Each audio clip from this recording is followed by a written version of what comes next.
Hey guys, welcome to another session. Hoping you guys are doing okay. Let me just check in with everybody. How was this week? Excellent, excellent. And how'd the game go midweek? I know you guys had a Saturday game, and then you had a midweek game, and I know you got one coming up tomorrow. So I just want to make sure you guys are doing okay. A little tired. A few mistakes crept in. Okay, okay.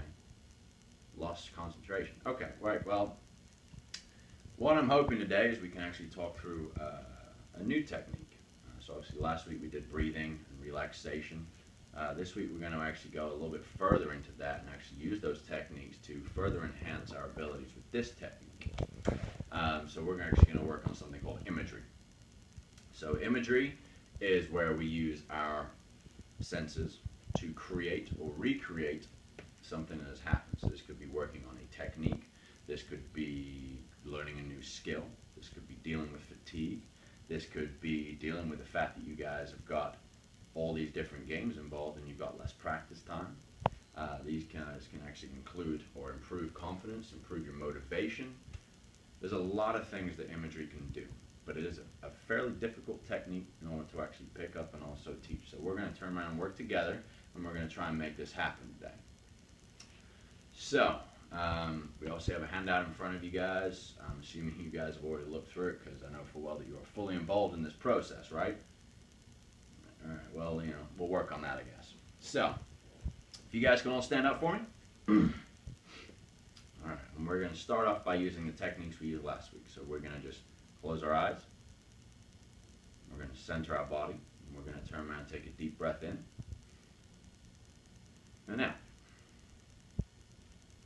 Breathing in through the nose. Out through the mouth. You're breathing in positive energy. You're getting rid of that tension, pressure, whatever might be holding you down. Alright. All feeling nice and relaxed. What I'm going to ask you guys to do is to clear your mind for me. Alright, we're going to go through an imagery exercise. So what I want you guys to do is picture the fact that you're in your house. You're on your landing, you're walking up your stairs, down your stairs, wherever you need to be in your house to be able to take a turn into your kitchen. Alright, everyone's there. So I want you to turn left, turn right, go up, go down. Whatever you need to do to be able to turn into your kitchen. As you walk into your kitchen, you're going to see, probably unusually, a large bowl of lemons sat on your counter. You're going to instantly see this because of the vivid yellow colors. You're going to turn around and see the intensity pop out of those things. It's going to be crazy. Alright, and you're going to walk over to those lemons. You're going to examine them. You're going to look at them. You're going to actually spend time evaluating the color of the yellow. You're going to pick one up and you're going to taste the suppleness of the skin. You're going to turn around and almost pucker up a little bit at the anticipation of being able to bite into one of these guys. You're going to take that lemon over to wherever you keep your chopping boards in your kitchen. Put the lemon down on the counter and you're going to grab your chopping board. So that chopping board could be metal, so you can have that metallic feel in your hands, or wooden, so you can have that obviously more rustic feel in your hands, or plastic, or whatever it is. You're going to put it down on your counter. You're then going to go over to wherever you keep your knives and you're going to pull out whatever knife you're going to use to cut this lemon. Pick it by the handle, take it over. Obviously it's going to be sharp. Dangerous. Be careful. Alright, put the lemon on the chopping board and take the knife, slice it in half. You're going to hear that slice through the lemon skin and the zest and everything that's within the lemon. Alright, you're going to pick up that half of that lemon, you're going to breathe it in. You're going to smell that lemon. You're actually going to turn around and smell those citrusy flavors as they turn around and take over your sense buds. Back down and chop it into quarters for me. One of those quarters up and take a bite. Comes to your lips are probably going to pucker a little bit because of the smell, because of the taste. Take a bite. Puckers even more. Alright, I can see a lot of you guys are there with me. Your lips are kind of just puckered up all kinds of crazy. So that's good, that's good. Alright, return the knife back down and the lemon back down onto the counter. Alright, so now what I want you guys to do is just to breathe in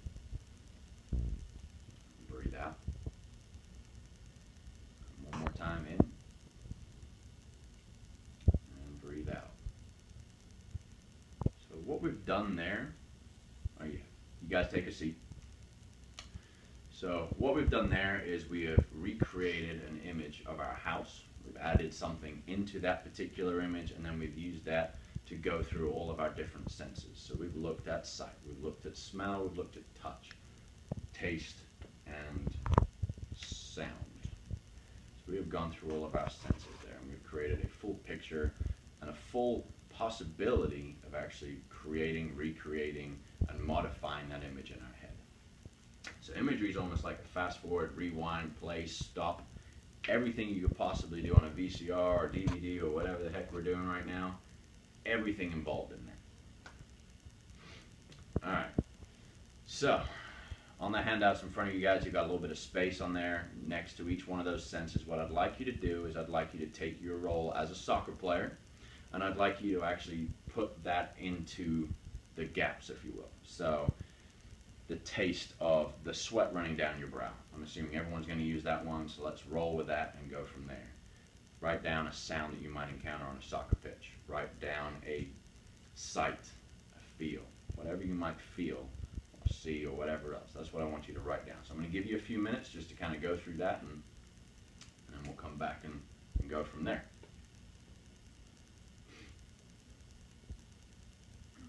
All right, cool. Now that we've done that, let's reflect a little bit. So, what have we got for sounds? Sounds of your coach screaming at you. Fair enough, fair enough. The sounds of the crowd, the sounds of your teammates egging you on, the sound of your opponents giving you abuse. Not quite what I was going for, more going for a positive mindset, but fair play. Fair play. It's unfortunate that happens. All right, now what I'd like you to do, now that we've gone through that and we've kind of assessed what we would come up against within the soccer realm, is I want you to take a moment and think about a particular game you played really well in. Something you consider to be your peak performance. I remember back when we first met, we spoke about what I do. I turn around and try and emphasize the importance of peak performance, and I try and bring out the best in anybody that I speak with and talk to. So what I want you guys to do is to go back to that moment. If you want to close your eyes again, or if you want to stand up, then that's perfectly fine. But what I want you to do is to try and go back to that one moment where you were at your absolute best. And I want you to try and create an image of that particular moment. So what did you see? What did you hear? What did you taste? All the senses. Go through them all. And come up with an idea of exactly where you were when you had your best performance as a soccer player. Now, if you're using the relaxation techniques, what I want you to do is I want you to snap back to me. So I want you to breathe in and breathe out. And on that same handout, I want you to write down the experience you've just had. I want you to write down the time, the place, the sounds, the sights, the everything possible. I want you to write down as much detail. Because what we're going to do is we're going to take that information and we're going to write your own personal script. So rather than walking into your kitchen and seeing lemons, you're going to walk out onto the field or into the practice ground or whatever the heck you want to do, but you're going to go out onto that particular field and you're going to walk yourself through how your senses interact with your image in your head. So this technique is called polysensory. It includes all of your senses, and it allows for that full, vivid image to be able to create it in your head. All right, so now that you've had a few minutes to write all that down, couple more key points of imagery. So imagery can be used for a lot of different things. We've already mentioned a few, so it can deal with fatigue, it can deal with errors, it can also deal with when practice time is limited. Another thing it can do is it can teach you guys new skills. So I know obviously in the modern world, YouTube is where you go to practice and learn new things. I have a brother-in-law that turned around and learned how to change his alternator by going on YouTube. Soccer, sports are no different. Everyone posts new skills, new skill sets. You can go on there and see Ronaldo doing the brand new tricks and whatever else. You go to YouTube, you watch it, you kind of create that image in your head, you practice that image, and then you actually perform that image. Imagery is taking that particular image off YouTube, putting into your head, allowing you to take it onto the field, and then practicing it. So it's almost like a connecting device between those old school folk and the new school of using the internet for everything. So, what I'd like you guys to do is to come up with something that you feel you need to work on the field. Maybe something that coaches even mentioned to you during practice. Your passing is not up to scratch. Your crossing ability is kind of a little bit iffy, shall we say. Your penalty kicks, you're lacking that confidence. You're lacking that motivation to be able to just put it away and step up and take that penalty. Penalty kicks are pressured. I get it. But the more that you practice it in your mind, and the more that you practice on the field, the more comfortable you're going to feel in that particular situation. So that's what imagery can bring to you. It can turn around and take you into practice mode without actually being laced up and booted up and ready to go. So, like I've said, so you want to make sure that it is polysensory, your image. You want to make sure you include all your senses. You want to make sure it is vivid. So include the shade of grass that you're walking on, the kit that you're wearing, who you're playing against, everything like that. Just make sure it is completely vivid and completely accurate to what you're doing. Speaking of accuracy, another thing with imagery is you want to make sure that it is real life situation. Do not suddenly step up and go, I'm going to cross the ball on the eye of a needle when I can't even get the ball off the ground. You got to make sure it's realistic. So if you complete 15% of your passes every game, modify your imagery to turn around and create 25%, up it by 10%. Go in small steps. The gradual stages will actually turn around and improve you in the long run. Make sure that it is positive as well. I don't want you guys to turn around and go away from here and go, all right, I'm going to create this image and it's just not feasible, I can't do it, it's just very negative and it takes over your mind, and that's not something we want. We want to make sure that your image is positive.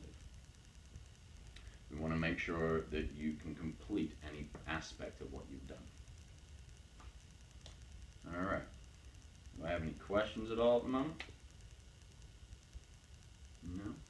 All right. Well, I know I've only got around about a couple more minutes left, so I just want to wrap up. I know it's a quick session. I know I've covered a lot of information right here. This is pretty much imagery in a nutshell for you guys. So, imagery is tied in with what we did last week. So you're going to use the relaxation text we used last week to breathe in and breathe out and relax in and out of imagery every time. The faster you're able to relax in and out, obviously the faster you can actually get to your image, get out, and everything else. It's a great time to do it, but you've got to practice it.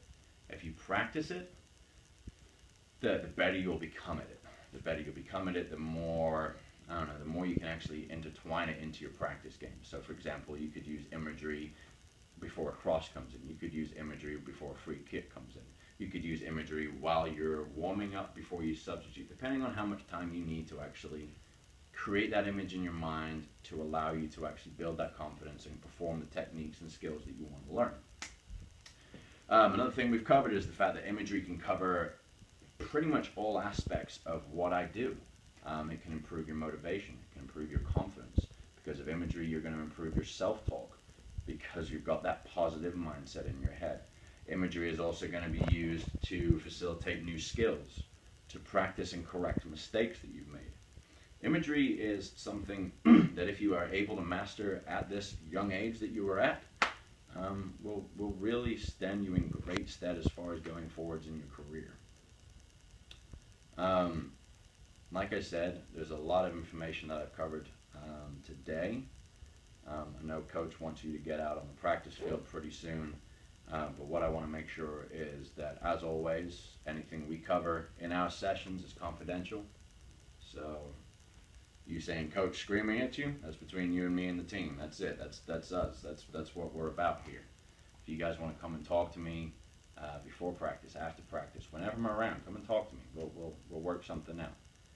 If you want to know more about imagery, then let me know, and we'll go through that in our private sessions, or we can go through that next time as well. We're flexible as far as what we want to cover in this particular course with you guys. We want to make sure we cover as much as possible. We want to make sure the things we cover actually resonate with you guys. We want to get you back to state championship. Exactly. That is the whole reason we are here. We're trying to get you to work together as a team again and get you back to that state championship.